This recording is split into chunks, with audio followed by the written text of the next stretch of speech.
Vazifamiz oyoqlantirib qo'yish. Akalar Toshkentdan Moskvaga chiqayotgan avtobusimiz tamojiga borgandan keyin 200 rubl tamoji rasxodinglar bo'ladi. Bir qator aytib qo'yish vazifamiz akalar. Hamma eshitib olsin. Yo'lga chiqqandan keyin bizga aytmadi demanglar akalar. Hamma eshitdimi? Eshitdi. Eshitdilarmi akalar? Eshitdi. Shuni so'ramoqchiman.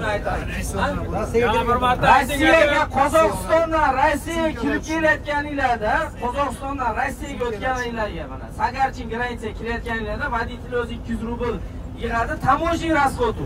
Yo'l kerak emas, tamoji rasxodi. Sababi tezroq o'tish uchun, mana tikkilash bo'lmasin, xullas tezroq o'tish uchun 200 rubl yig'ilib kerak, yig'ilaverar akalar. Bor narsa bu.